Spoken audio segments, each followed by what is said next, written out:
Hi, everyone. Before we get into the test security and confidentiality, I'd like to preview what training for the state assessment program will look like at Cy Woods this year. Because this is the third year of online STAR testing, and because we have been giving digital PSAT and SAT for a couple of years, I am going to offer the choice for you to do the procedures training in person or on your own. If you've never administered a STAR EOC test at Cy Woods, I encourage you to attend the in-person training, but ultimately the in-person and on your own will cover the same material. As in years past, the test security and confidentiality portions of the state assessment program have not changed and will be completed on your own. Whether you are new to teaching or you are returning Cy Woods test administrator or somewhere in between, the portion of this training is very straightforward. And if you've given the STAR test at any level in the past, the content will be very familiar. So, annual assessment training is two parts. First is the test security and confidentiality training. It's the training you are doing right now. And then, second is the procedures training. For December EOC testing, your training will take place on your own and must be completed by November 21st. The majority of the staff will not be trained until the spring and will complete this training in March. In the spring, staff will have the choice to attend procedures training in person or complete it on your own. And if you're assigned to assist with TELPAS testing, you will receive or maybe already have received the face-to-face TELPAS procedures training from Wendy Johnson. Welcome to the 2024 Test Security and Confidentiality Training for State Assessments.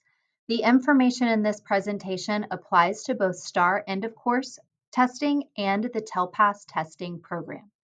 Before continuing this video, please make sure that you have the Test Security and Confidentiality handout that was placed in your box, and you can use that to take any notes that you'd like as you go through this training.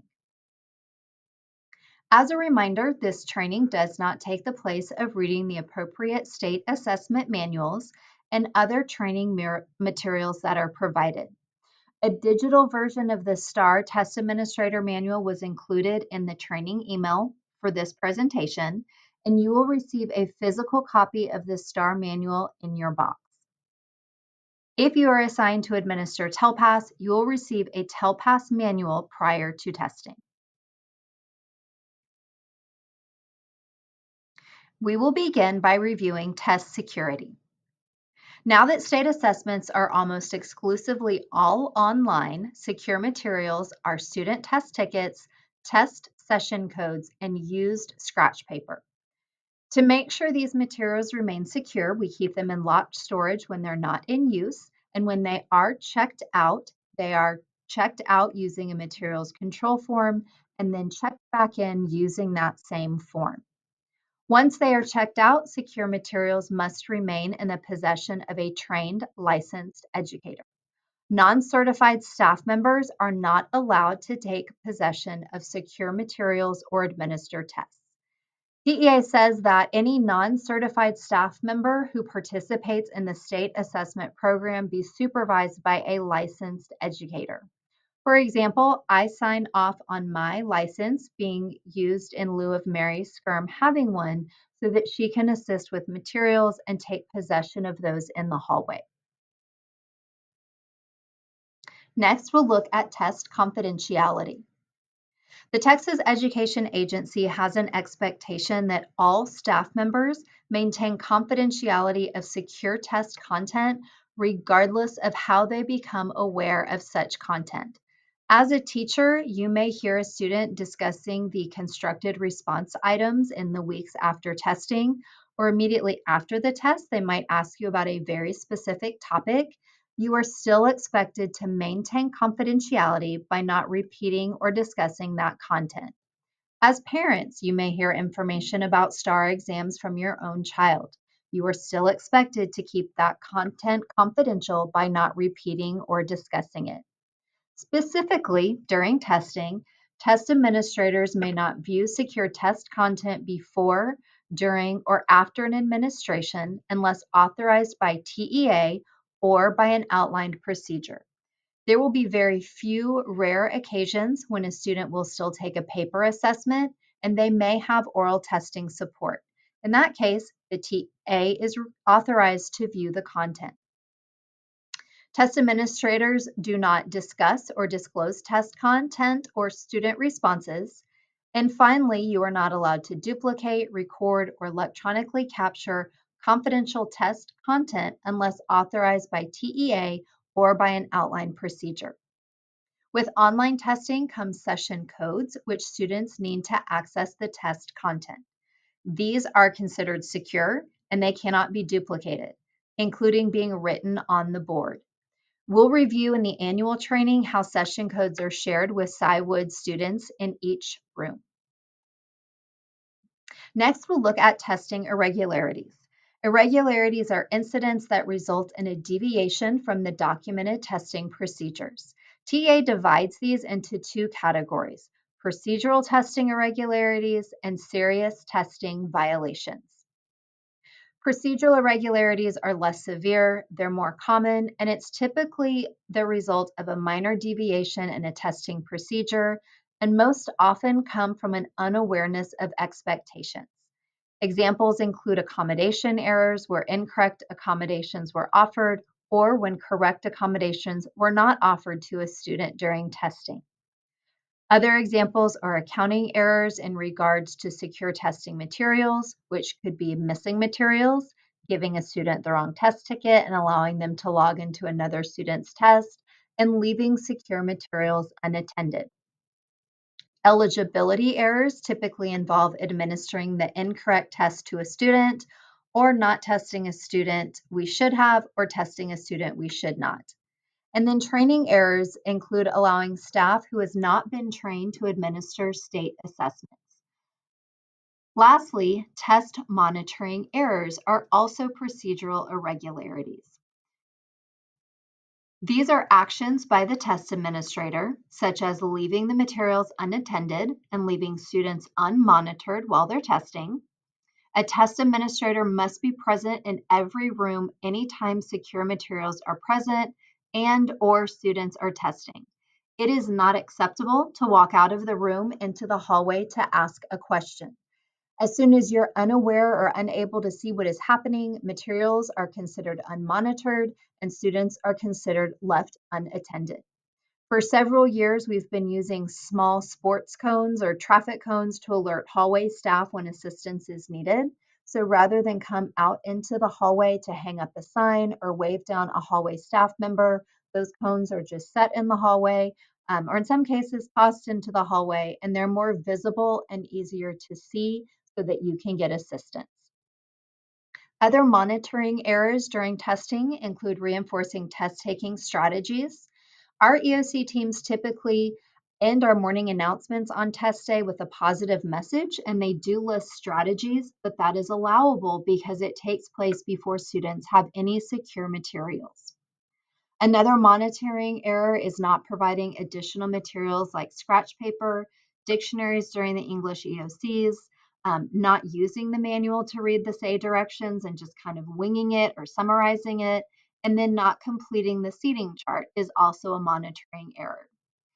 Finally, not actively monitoring and not preventing students from using cell phones or other personal electronic devices during testing is a monitoring error. Serious testing violations are those that violate security and confidentiality of the test. They most often show an intent by an educator to gain an unfair advantage, either for a student or a set of students, or maybe for a school in terms of its accountability. This is really not an unawareness of the testing procedure, but an intentional effort to gain that advantage. Examples are any violation of test security or confidentiality, assisting students with responses, tampering with students' responses, scoring tests both formally and informally, fraudulently exempting or preventing students from participating in a state assessment, encouraging another to engage in a serious testing violation, failing to report a known or suspected testing violation, and failing to implement procedures to prevent cheating. If you suspect an irregularity has occurred, you'll need to notify me, Karen Payne, or Lloyd Turner as soon as possible. Your role is not to investigate an irregularity, it is only to report it. Then we follow guidance from the testing office at MHAB, and depending on the type of irregularity, you may be asked to write, date, and sign a statement. One of the ways to prevent irregularities and student cheating is active monitoring. Monitoring an online assessment is different than it was with paper assessments. We will continue to monitor students from behind so that we can see student screens throughout testing. If you're not able to view student screens, there is a potential they could log out of the test, log into their Chromebook, launch Chrome, do research, and then return to the test. That process would not be a fast process. The browser that they test in or the application is not a lockdown browser. So it is important that the TA have a vantage point at all times. They are able to see those screens, and I'll go into more detail about this during the annual assessment training.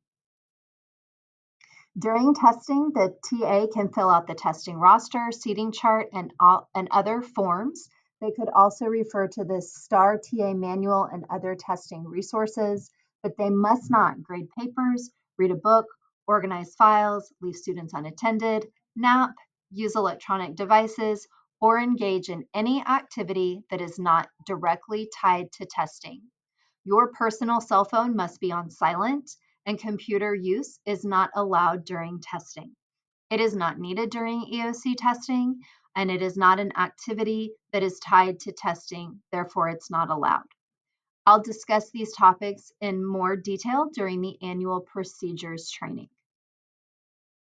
There are several Texas assessment codes and one Texas educational code that outline penalties for violating security and confidentiality of assessments.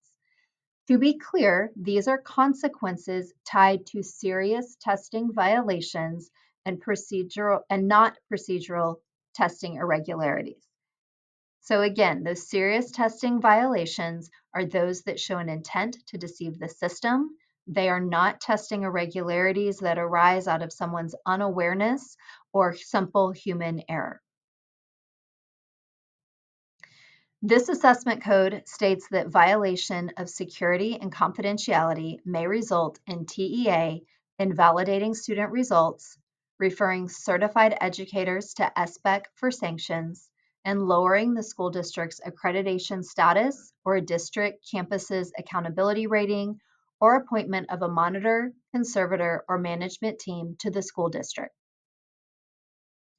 This assessment code states that if you violate security and confidentiality, assist in the violation of, refuse to report a violation of, or fail to cooperate with TEA, that you can be subject to placement of restrictions on issuance, renewal, or holding of a certificate, issuance of an inscribed or non-inscribed reprimand, revocation or cancellation of a certificate, and any additional conditions or restrictions SBEC deems necessary to rehabilitate the educator. Per this assessment code, there is a mandatory minimum sentence of a 1-year suspension for any educator who is found guilty of intentionally manipulating the results or violating the security or confidentiality of any state assessment. This education code states that any person who intentionally discloses contents of any portion of a secure assessment and that this disclosure is likely to affect the individual performance of one or more students can be charged with a Class C misdemeanor. The bottom line is that state assessments are tied to our educator certificates, and our certificates are tied to our livelihoods. It's really upon us to understand TEA's expectation so that we don't compromise our livelihood. And while these penalties, the education codes, and the assessment codes have focused on serious test violations, it's important to remember that our actions as test administrators can impact students' scores, even on the level of a procedural testing irregularity. For example, if a test administrator allows a student to use a standard dictionary on the biology EOC, it is considered a procedural irregularity. But the consequence is that students' tests will be voided and they will have to wait until the next administration, not the next day, to attempt the test again. So if that happened in the spring, the student's next opportunity to pass that test would be the summer.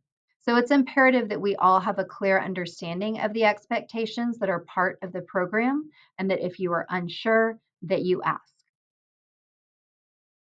You may have noticed that you did not receive a copy of the oath this year. CFISD will collect oaths digitally through each employee's Laserfish account. To sign the oath, visit CW Hub, scroll all of the way down to Testing, and click on the link at the top that says 2024 to 2025 Test Security Oath. It is circled here on the image from the CW Hub of the testing section. That link leads to that has a link to the oath, how to log in, along with a few other details.